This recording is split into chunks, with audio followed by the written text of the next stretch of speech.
Es la voz que convoca, que orienta el camino para juntos avanzar. En Despertar Educativo Radio, la voz del directivo. Escuchemos a continuación en Despertar Educativo Radio al directivo Jesús Alejandro Villa, secretario de Asuntos Pedagógicos de la Asociación Sindical.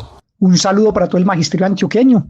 Estos días, como se han dado cuenta, hemos venido trabajando en dos perspectivas bien importantes. En primera instancia, en varios programas hemos trabajado la coyuntura actual y su impacto en el mundo del trabajo y en el mundo del trabajo magisterial en particular. Y en segunda instancia, recientemente trabajamos el tema histórico del 1 de mayo, de la conmemoración del Día Internacional de los Trabajadores y una suerte de homenaje pues, a los mártires de Chicago. Con razón o con motivo de esta conmemoración, quiero abordar el día de hoy una aproximación a la importancia y vigencia de los sindicatos y también en el marco de la coyuntura actual, qué retos y qué situaciones estamos enfrentando. Entonces, lo primero que hay que decir es que los sindicatos, para nosotros, para los trabajadores, los consideramos como la construcción histórica que ha sido la forma organizativa válida y principal para la conquista y defensa de derechos, ¿cierto? Los sindicatos se constituyen en un espacio de agrupamiento de las fuerzas de los obreros. Todos sabemos que la relación obrero-patrón es desigual, en consecuencia el sindicato surge precisamente para poder, equilibrar algo este tipo de relación. Pero los sindicatos además han ido mucho más allá. Se han constituido en escuelas para la solidaridad, para la formación política y en una herramienta de obreros y trabajadores para la lucha o para sumarse a la lucha por la transformación social. O sea, no solamente quedarnos en el asunto reivindicativo salarial, por ejemplo, sino en la transformación de todo un sistema social y político. Obviamente, los sindicatos se han enfrentado a dificultades históricamente y hoy también lo hacen, ¿cierto? Porque el capitalismo, la contraparte, no solo el patrón particular, sino el sistema como tal, promueve esquemas de competencia entre los individuos y no de solidaridad, pero además busca la forma de romper con las posibilidades de los sindicatos, promoviendo, por ejemplo, el paralelismo y todo lo que es la persecución y la criminalización de las organizaciones y de los líderes sindicales.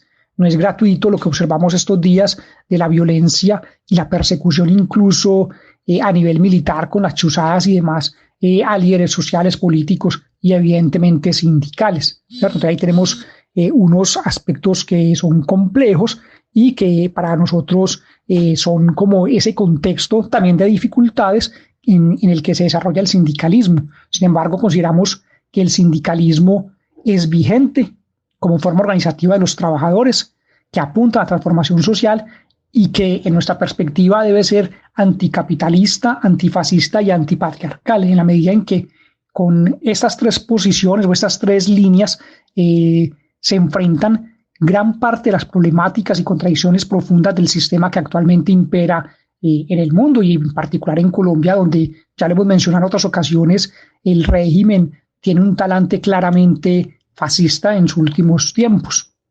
Bueno, la coyuntura actual evidentemente se da en el marco del coronavirus, de la pandemia, ¿cierto? Esta no crea la crisis, como lo hemos señalado en varias ocasiones.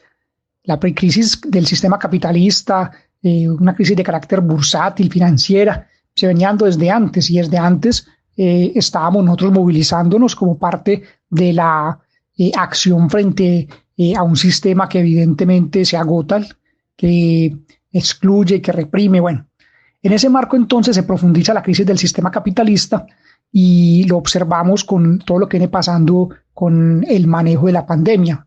En Colombia, por ejemplo, la economía es claramente controlada por los banqueros y las políticas y acciones que se vienen desarrollando por parte del gobierno en muy buena medida apuntan a beneficiar y a proteger el sistema financiero o a sus dueños, ¿cierto? A los grandes dueños de las entidades financieras, tanto internacionales como nacionales.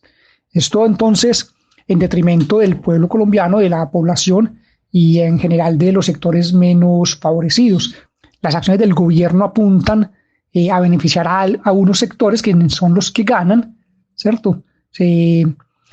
Son quienes terminan beneficiándose y esto va generando una mayor desigualdad, ¿sí? Todo esto en el marco de la profundización del modelo neoliberal.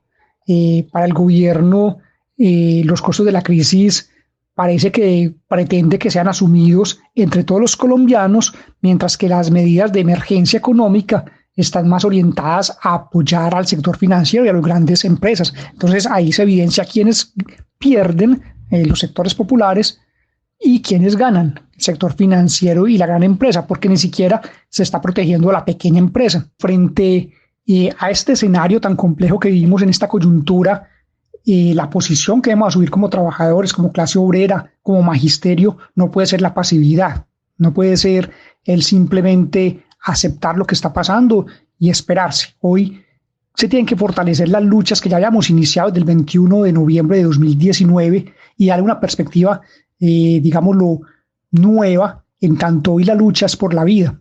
Hoy los obreros y trabajadores y los sectores populares en general se enfrentan a una disyuntiva muy compleja, la disyuntiva entre buscarse la vida diaria, el rebusque, el sustento y en consecuencia arriesgarse al contagio y a la muerte, o el hambre, ¿cierto? Porque no hay garantías económicas para la cuarentena, lo hemos dicho todo este tiempo, ya hemos observado qué ha pasado en el país al respecto. Entonces, eso implica que la lucha es fundamental, se lleva a un extremo que es por la vida misma, ¿cierto? Es necesario entonces que nos pensemos un pliego por la vida y por la salud digna, por el bienestar social, laboral del pueblo colombiano. Hoy la lucha entonces, como lo digo, es por la vida, importante, y allí tenemos que confluir todos los sectores. Hoy los trabajadores y trabajadoras colombianos tenemos que apostar a la lucha por el derecho al trabajo y la vida, por salud para nosotros y nuestras familias. Entonces, eso nos tiene que tener de alertas, pero también estar todos dispuestos a la movilización y la acción cada vez que seamos convocados. Compañeros, que tengan una feliz noche.